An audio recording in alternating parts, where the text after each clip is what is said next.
Second, let's go to the phones here where we have Rear Admiral John Menoni joining the program. Good morning, Admiral. Good morning. Good Good. morning, Sabrina. How are you guys? We're doing fine. How about you? How are you? It's been a minute. It has been working hard.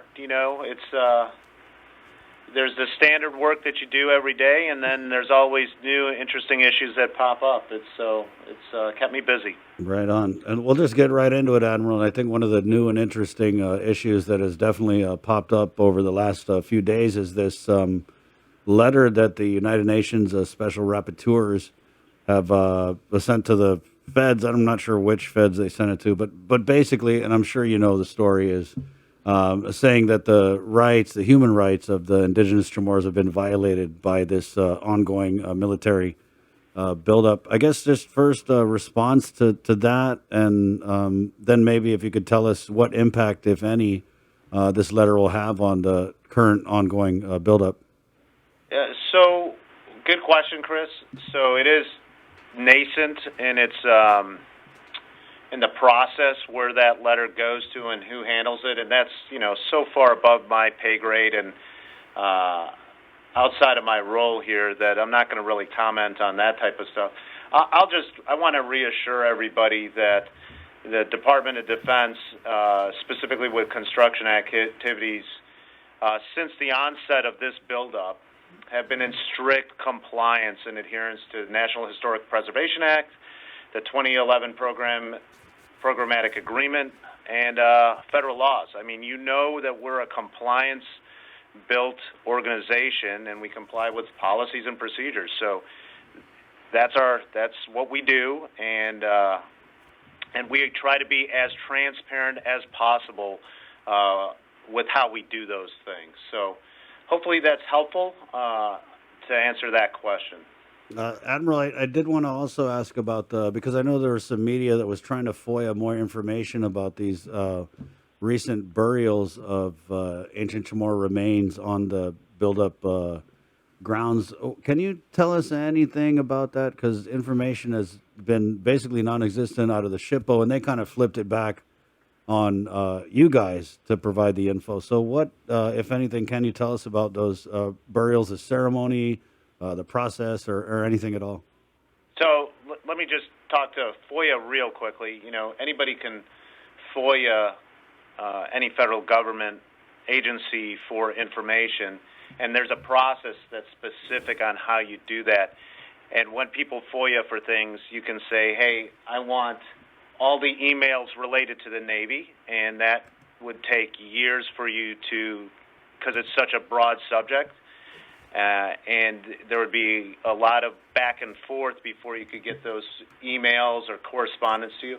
Or people can ask for a specific targeted thing, and that's what we try to do is help when a FOIA request comes in. We say, hey, what are you really looking for? Okay, that'll help us scope down what we're trying to find, because you probably realize there's massive amounts of communications across all different media within Department of Defense. So with respect to FOIA, we try to work through that process in order to get the person that's asking for the information exactly what they're looking for. Concerning what I can tell you about those, what was found up on Camp Blas, one site, so one specific site was found. Within that site, there were 4 what has been characterized as grave pits. Now, I've seen the site, but I have not seen the specific skeletal remains. I have no need to see that. So there is, the archaeologists ask people who have no need to see it to stay away. And so I honor that request. So within those 4 grave pits, you could say, there's 4 sets of human remains, but over time, we've determined that the archaeologists have determined that there's more than 4. I've seen the number thrown around as 12, is what people have seen. That number has not been finalized by the archaeologists. We've seen a preliminary report, and preliminary means draft report. That has been shared with the SHPO on what was found there. And then we're awaiting the final report. And once that final report comes out, then we'll work with the ship on how that's shared. At no time were those human remains ever removed from the ground. In fact, what some have characterized it as a reburial is a misstatement. All we did was recover up those remains. They were not exhumed or anything like that for examination. They were left in place at the recommendation of the archaeologists. And then finally, we adjusted our build plans based on the request of the governor and the SHPO to account for this site, which will then be memorialized in some manner with some sort of a cairn to protect the site, and then some sort of signage or a plaque over the top to memorialize it. So is that helpful, I hope? Yeah, Admiral. I mean, we haven't gotten really any info on it, so that was very insightful. Hey, what did you make, though, of the UN rapporteur? I just want to go back to that real quick because you had said that you guys are a compliance-driven organization, but there was a couple sentences in there about the military not getting prior and informed consent from the indigenous Chamorro people to conduct this buildup. And I think that was largely tied to our political status and what we're able to do and not do. But how would you kind of respond to that charge that you guys didn't have the proper approval to proceed with this entire buildup? Well, I would disagree with that last statement. We did have proper approval to proceed. We do, within the National Historic Preservation Act and the Programmatic Agreement, we solicit input from all over. We do town halls, we do public comment periods. You see in the media, it seems like almost daily, but it's probably once a week, postings of announcements of new construction, that this building's going up or this gate's going to be adjusted over here, and there's a public comment period on it. And so we welcome all substantive input. There are some comments I've said many times on the radio that are just not actionable. We want the entire military to leave Guam. That would be a not actionable, certainly by me, comment. But then there's some that say, like this burial thing, this burial site thing, where the government and the SHPO says, hey, we think we can do better to memorialize this and to preserve this site with dignity and respect, and we're open to that. So we really welcome public input into these processes. Hi, Admiral Menoni. One of the reasons why I wanted to have you on was if you could provide us. We hear a lot about what's happening with the vaccinations outside of the military base, I wanted to know what's happening with vaccinations of service members and their dependents. Well, if I can get a public shout out here, okay. I got to tell you, I think Guam and the CNMI, but I'm closer to Guam here on island, is absolutely crushing it with respect to COVID response, mitigation measures, and then vaccines. I constantly look online to see who's leading in terms of percentage of total population that's immunized, or the gross number of shots that are going into people's arms, and Guam and the CNMI are typically at the top of the list. So my hat's off to GovGuam and DPHSS and the guardsmen that are supporting that over at UOG and elsewhere on that. In addition, my hat's off to the effort to continue to do testing, to truly understand the environment, and looking at those numbers when we're seeing less than a 1% positivity rate, sometimes it's like 0.2, 0.3% positivity rate of large numbers of tests. That means we're doing things the right way, and kudos to everybody who's participating in that. Concerning DoD, we just moved into what's known as phase 2 of our schema on vaccinations, which basically is persons 18 and above that are DoD beneficiaries. So that includes everybody. That's not just the active duty personnel or very targeted civilian servants. That's everybody that is a beneficiary of Naval Hospital or 36 Medical Group can go get a vaccine as long as they meet the age and health requirements. That's going really well. We're leading the way in terms of percentage of shots on island to shots in people's arms. But we're not at 100% of active duty personnel. I think we're at 40% active duty personnel roughly right now, and we'll see where we go when we are in phase 2. So I'd say, to characterize it as a success story across the island in terms of maintaining people's health and then getting shots in people's arms. Well, go ahead. I wanted to ask, so we had a story yesterday with the International Brotherhood of Electrical Workers Union. There was a contract that had been held by DZSP, which was then awarded to, was it Invicta?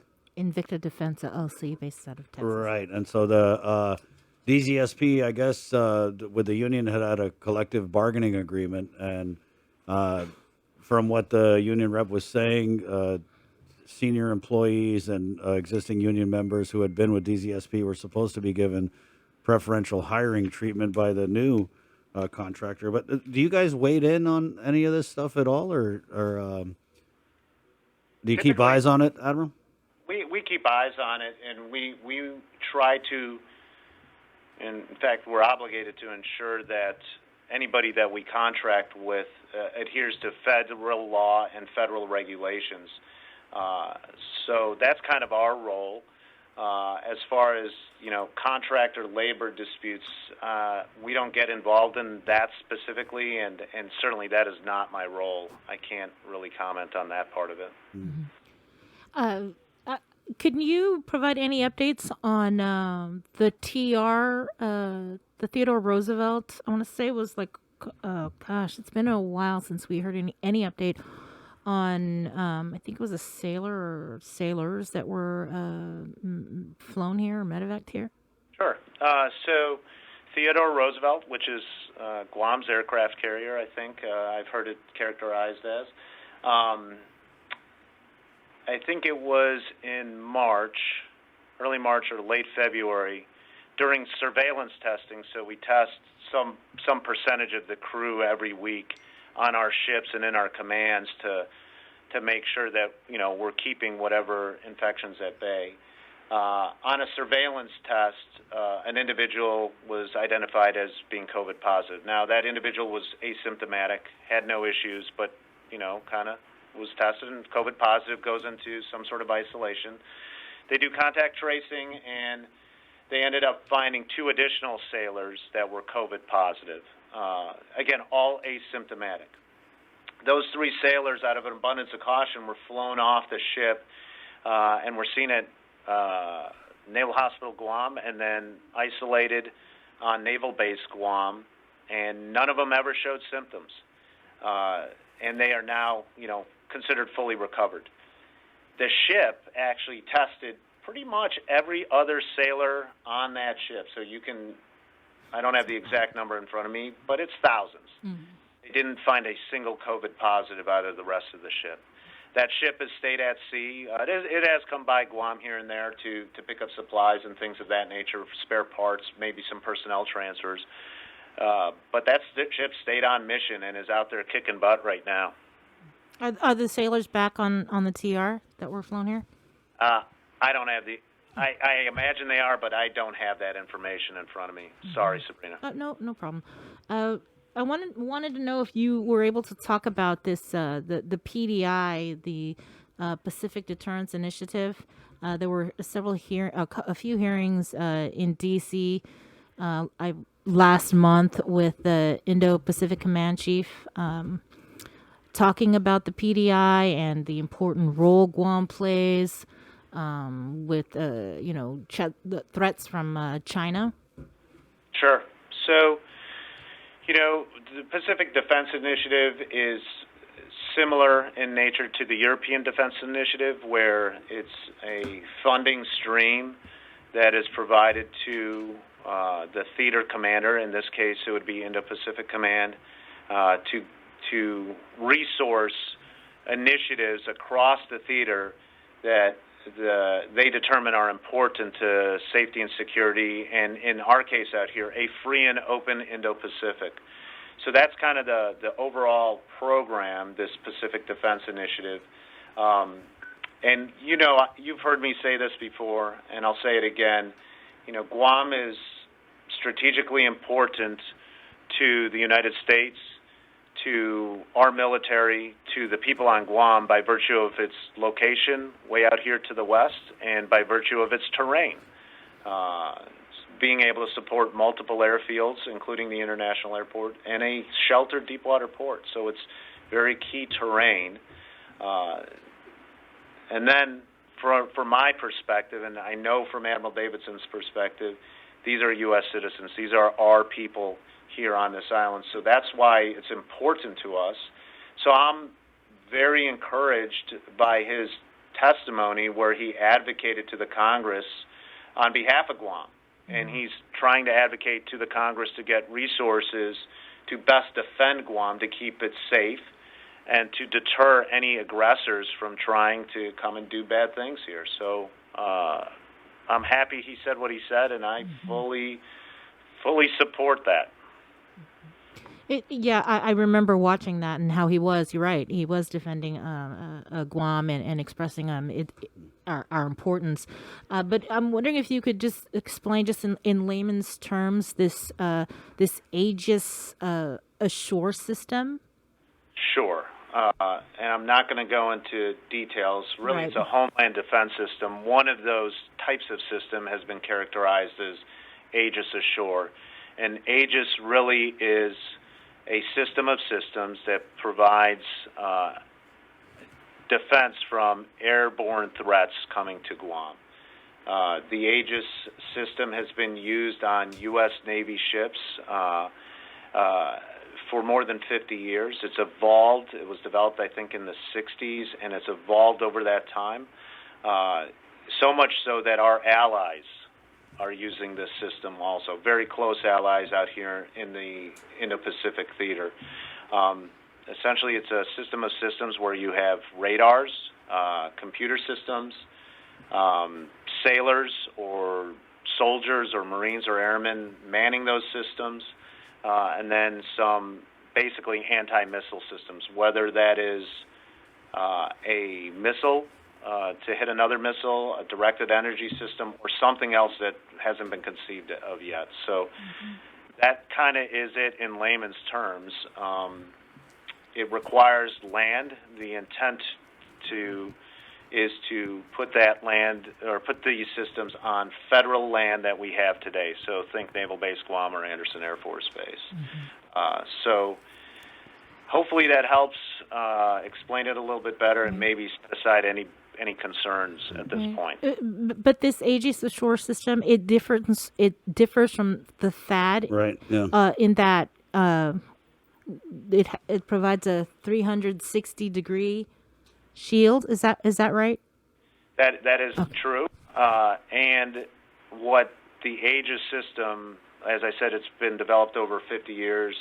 It can incorporate other systems into it. So it doesn't necessarily replace THAAD or other systems. It can incorporate them and be complementary to and provide a better defensive system, 360 degrees for Guam. I think in that hearing you're talking about, they had expressed some issues with the effectiveness of the THAAD, right? Well, no, they were saying that the THAAD, it's mainly for threats from North Korea, Right.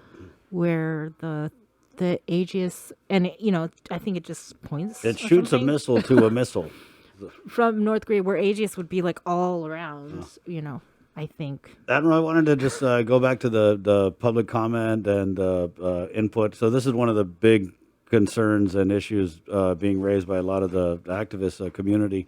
In the outside of the public comment period that's available online, why do you think a JRM doesn't entertain the option of like public hearings or forums outside where people can come in real time, real people? If you have these outcryings for public comment and input, Do you think it would behoove Joint Region to kind of quell some of that by giving people an opportunity in the spirit of cooperation and partnership to voice the concerns that they have in a public forum? So, Chris, we've done that in the past. We've actually had town hall meetings. We've had public hearings down at the legislature. We've had things at, if I remember correctly, UOG, or maybe it was at the museum. So we welcome all this public input. Now, sometimes some of these events turn into, you know, a spleen venting or a session where we're not being provided information or requests that are actionable. They just want to protest against the military, and that's not necessarily helpful. You know, I get it that certain people may be upset about things, but the standard for communication isn't that you give me your opinion and then I act on that opinion and implement what you told me. The standard for communication is that you tell me what you think, somebody else tells me what they think, I look at the data, and together we come up with an informed decision. And a decider decides and makes a decision, but fully informed. And so, you know, some of this is you didn't listen to me because you didn't implement what I told you to implement. Well, there's not much I can do with that. I'll never be able to convince that person that we actually did listen and try to incorporate their thoughts into whatever project we're talking about. So we're always open to that, Chris. I hope people understand that I've tried to be as transparent as humanely possible on this stuff, but some people just don't want to hear it. So when are you, I guess, shipping out to your next assignment? PCSing, they call it. PCS? Is it PCSing? Yeah, so PCSing. Both work, because I am shipping out, but PCSing, permanent change of station, looks like it'll be sometime in mid-June. They've announced my relief, Rear Admiral Select Benjamin Nicholson, who we're just starting to talk with, and we intend to get out here to do the meet and greets and make sure that he is up to speed on all the stuff that we're trying to work on here on behalf of Guam and DoD partnership. What are you going to miss most? Oh, geez. How much time do we have? I'm serious about that. Y'all know, I think I finished up 8 years here on the island. Now I'm starting my 9th year. So I've lived on Guam more than I lived in my home, or probably equal to what I lived in growing up in Chicago in terms of time. I don't know, the sunsets, the sunrises, seeing Venus in the morning when it's nice and dark out, the massive rainstorms, the booney dogs that are all super friendly, riding my bike, the blue water, you know, the amazing coral, the friendliness of the people, the fiestas, hearing the church bells go off, you know, the trade winds. The military family, what do you want me to say? I miss it all already. What's your message or advice that you would give that you can share with the public to your successor? I'll tell them, you know, I'm definitely going to tell them, I've said this many times, is that, you know, regardless of, sometimes you have parts of the population that are less supportive of the DoD mission out here. The majority of folks on Guam are supportive. They show amazing hospitality. They're super friendly. They're extremely polite. They are concerned, so you have to listen to those concerns. Try to be as transparent as you can, understanding that, you know, we can't break the law either, but you try to tell people what you think, tell them what you know, tell them what you don't know. That type of stuff, you know, continue to be out there in the community and try and be a part of this community and not just somebody sitting on top of Nimitz Hill. Well, we certainly thank you. I know it's been a long, you know, year for all of us, and you know, as you leave, you know, but I feel like you've made that connection, especially, you know, seeing you at the press conferences, you know, last year with the governor when things were just going kind of crazy with COVID. So just thank you so much for your accessibility, also for coming on this show, and we wish you the best of luck. You know, we still have time to get you back on before you leave. So thanks again. Hey, you're welcome, Sabrina. I got to tell you, I think you probably heard it in my voice when we talked about what I'll miss. The last time I got pretty emotional over anything was when the Cubs won the World Series in 2016. I am probably going to have a tough time when I leave this island, so I appreciate you, Chris's, and everybody's hospitality and friendliness. We'll talk to you again before you leave. Okay. All thanks. right. Great day. All right. Happy Easter. Rear Admiral John Menoni, right here on the link. That's a good get, Bree. Yeah, well, it's interesting because he has been really accessible. Like in the past, we've never really had that kind of Right. ability to. But we speak didn't have it with with what's her face again? Shoshana. Admiral Shoshana Chatfield. Shoshana Chatfield. Yeah. But with Admiral Menoni, we've all been through a lot together. Yeah. I mean, there was this spirit of partnership during the pandemic with him going on with the governor, and the governor, really bragged about that relationship that she has with the admiral and Indo-PACOM? Indo-PACOM. Yeah. And I mean, obviously these issues, there's so many issues with the buildup, but I mean, he's going to say what he's going to say because, he's an admiral. And, the best we can do, I mean, I'm never going to say I'm grateful because I feel like everyone should just be accessible and transparent, but we ask the questions and he answers them. And, whether or not people are satisfied with those answers, they're not. So, but good gut anyway. And who's his replacement? Rear Admiral Select Benjamin Nicholas. I believe that's what he said. Okay. So it's 8:55. We're going to take a quick break, guys, and we're coming.